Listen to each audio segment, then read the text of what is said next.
मैं श्री प्रकाश आपके समक्ष भारतीय राजनीति के पूर्व के महान नक्षत्रों के संबंध में कुछ बातें रखना चाहता हूँ।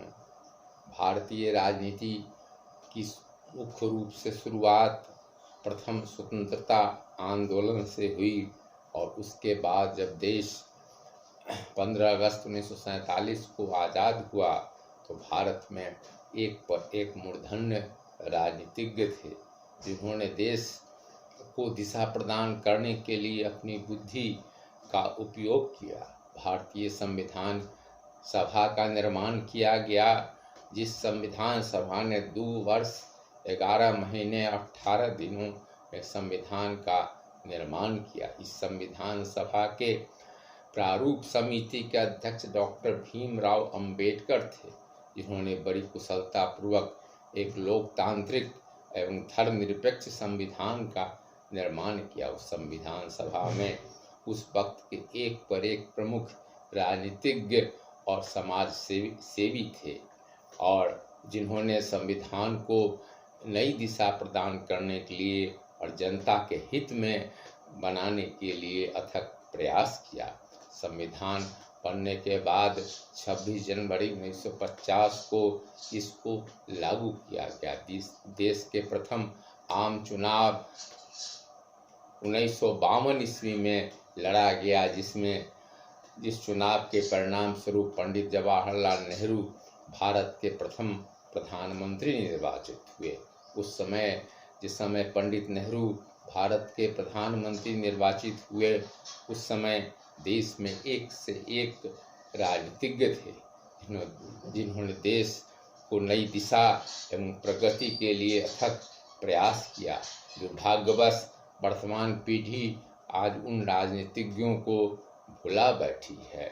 इसमें जेबी कृपलानी का नाम आता है। जेबी कृपलानी ने भारतीय राष्ट्रीय कांग्रेस की अध्यक्षता की थी और स्वतंत्रता आंदोलन में महत्वपूर्ण भाग लिया था। वे भारतीय संसद के भी सदस्य थे और उन्होंने अपनी योग्यता और विद्वता के बल पर संसद में जो अपने भाषण दिए वह ऐतिहासिक है और जिस भाषण के कारण उन्हें बहुत जन समर्थन प्राप्त हुआ। जेबी कृपलानी के अलावा डॉक्टर राम मनोहर लोहिया ने समाजवादी आंदोलन को एक नई दिशा प्रदान की। डॉक्टर राम मनोहर लोहिया ने समाजवादी आंदोलन को एक नया दर्शन प्रदान किया। डॉक्टर राम मनोहर लोहिया उस समय के मूर्धन्य नेताओं में थे जिन्होंने पंडित नेहरू के शासनकाल में उनकी नीतियों का विरोध किया और देश को समाजवादी दिशा में ले जाने का प्रयास किया। उन्होंने यह जानते हुए भी चुनाव में हार जाएंगे पंडित नेहरू के विरोध में स्वयं खड़ा होकर के उनकी नीतियों के विरुद्ध जनमत तैयार करने का प्रयास किया। डॉक्टर राम मनोहर लोहिया ने ही गैर कांग्रेसवाद का नारा दिया था, जिसके फलस्वरूप 1967 ईस्वी में देश के विभिन्न भागों में गैर कांग्रेसी संयुक्त सरकार का गठन हुआ था और कांग्रेस के एक छत्र शासन का अंत हो गया था। उन्हीं नेताओं में जयप्रकाश नारायण प्रमुख थे, जो प्रारंभ में कांग्रेस में रहकर ही समाजवादी आंदोलन को उन्होंने नेतृत्व किया। जयप्रकाश नारायण ने समाजवादी आंदोलन को बढ़ाने में भरसक प्रयत्न किया।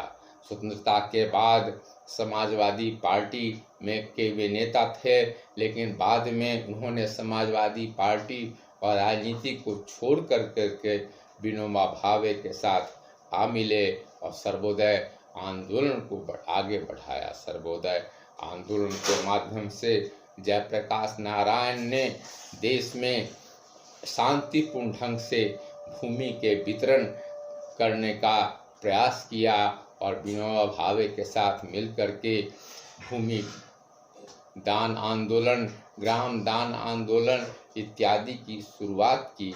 इस सर्वोदय आंदोलन का मुख्य उद्देश्य था कि जिन जमींदारों के पास अधिक भूमि है उनसे भूमि लेकर के भूमिहीन मजदूरों के बीच में वितरित कर दिया जाए। इस तरह से जयप्रकाश नारायण ने शांतिपूर्ण क्रांति करने का प्रयास किया। इसके अलावा उस समय के अन्य नेताओं, अन्य समाजवादी नेताओं में मधुलिमय का भी नाम आता है। मधुलिमय ने लंबे अरसे तक समाजवादी आंदोलन का नेतृत्व किया एवं अपने ओजस्वी भाषण के द्वारा जनसमूह को आंदोलित किया। जॉर्ज फर्नांडिस ने भी समाजवादी आंदोलन में प्रमुख भूमिका अदा की और केंद्रीय मंत्रिमंडल में भी वे सदस्य रहे। महाराष्ट्र में मृणाल गोरे का नाम भी समाजवादी आंदोलन में आता है, जिन्होंने मुंबई में महिलाओं को संगठित करने का प्रयास किया और अपने ज़माने में उन्होंने महिलाओं को महत्वपूर्ण नेतृत्व प्रदान किया।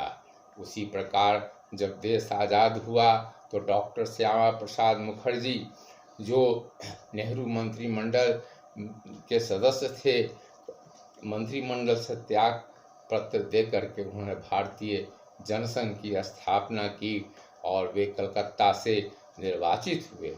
वे कलकत्ता विश्वविद्यालय के उपकुलपति भी थे। उनके पिता आशुतोष मुखर्जी भी कलकत्ता विश्वविद्यालय के उपकुलपति थे। डॉक्टर श्यामा प्रसाद मुखर्जी ने भारतीय संसद में कश्मीर की समस्या को उठाया और कश्मीर के विशेष दर्जे को समाप्त करने के लिए आंदोलन चलाया और कश्मीर के जेल में ही संदिग्ध परिस्थितियों में उनकी मृत्यु हो गई। इसी प्रकार अन्य उस समय भारतीय राजनीति में एक प्रमुख राजनीतिक दल था स्वतंत्र पार्टी, जो अब लुप्त प्राय है और आज की पीढ़ी उस पार्टी का नाम भी शायद नहीं जानती। स्वतंत्र पार्टी लोकसभा में विपक्ष की सबसे बड़ी पार्टी हुआ करती थी, जिसके संस्थापक राजगोपालाचारी थे और मीनू मसानी, पीलू मोदी और प्रोफेसर NG रंगा स्वतंत्र पार्टी के प्रमुख सदस्य थे। लेकिन यह स्वतंत्र पार्टी की नीतियां दक्षिणपंथी थी। अधिकांश उद्योगपति और राजवाड़े और जमींदार इसके सदस्य थे। समय के साथ इन नेताओं ने तो संसद में महत्वपूर्ण योगदान किया, लेकिन समय के साथ स्वतंत्र पार्टी भी विलुप्त हो गई और स्वतंत्र पार्टी का नामो निशान मिट गया। उसी तरह से समाजवादी आंदोलन में मधु दंडवते और प्रेम भसीन, सुरेंद्रनाथ द्विवेदी का भी नाम आता है, जिन्होंने समाजवादी आंदोलन को आगे बढ़ाया। वामपंथी आंदोलन में नमुंद्री पाद थे, जिन्होंने सबसे पहले केरल में वामपंथी सरकार का नेतृत्व किया और वहां के वे मुख्यमंत्री निर्वाचित हुए। उसी प्रकार डांगे, श्रीपाद अमृत डांगे ने भी कम्युनिस्ट पार्टी के महासचिव के रूप में लंबे अरसे तक कार्य किया। बंगाल के मुख्यमंत्री ज्योति बसु ने भी लंबी अवधि तक बंगाल में वामपंथी सरकार का नेतृत्व किया। महिला नेत्रियों में विजयालक्ष्मी पंडित एवं सुचित्रा कृपलानी का नाम प्रमुख है। साथ ही सरोजिनी नायडू भी एक प्रमुख नेत्री थी, जिन्होंने उत्तर प्रदेश में राज्यपाल के रूप में कार्य किया। सुचित्रा कृपलानी उत्तर प्रदेश की मुख्यमंत्री रही और वह JB कृपलानी की पत्नी भी थी। इस तरह से बहुत सारे नेताओं ने उस समय के राजनीति को दिशा प्रदान किया और भारतीय राजनीति में उनका योगदान अविस्मरणीय है। लेकिन वर्तमान पीढ़ी उन तमाम मूर्धन्य नेताओं, जिन्होंने अपना सारा जीवन देश और समाज के लिए अर्पित कर दिया, उन लोगों का नाम भी धीरे धीरे जन सामान्य के मानस पटल से विलुप्त हो गया है। और इस तरह से बिहार में भी बहुत सारे आंदोलन हुए, जिसमें महामाया प्रसाद सिंह का भी नाम प्रमुख है, जिन्होंने 1967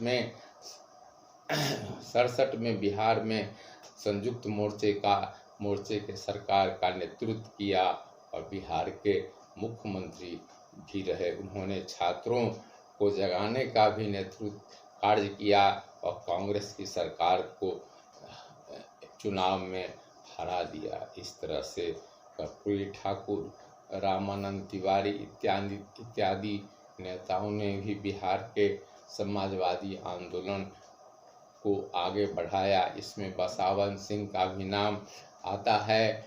भोला पासवान शास्त्री ने भी बिहार की राजनीति में प्रमुख भूमिका अदा की और वे बिहार के मुख्यमंत्री भी रहे।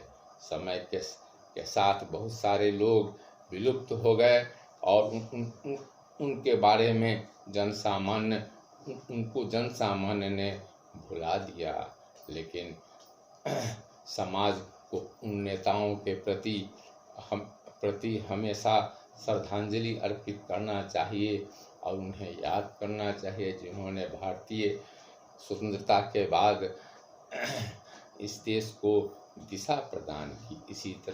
इसी प्रकार उत्तर प्रदेश में के प्रमुख नेताओं में चंद्रभानु गुप्त, कमलापति त्रिपाठी जो कांग्रेस के प्रमुख नेता थे, उन लोगों ने भी उत्तर प्रदेश के राजनीति को प्रभावित किया। इसमें हेमवती नंदन बहुगुणा का भी नाम आता है और मध्य प्रदेश में द्वारिका प्रसाद मिश्र, राजस्थान में मोहनलाल सुखाड़िया, इन लोगों ने भी भारतीय राजनीति और अपने प्रदेश की राजनीति को लंबे अरसे तक प्रभावित किया। इस तरह से भारतीय राजनीति में एक चमकते हुए नक्षत्रों ने जन्म लिया और समय के साथ लुप्त हो गए।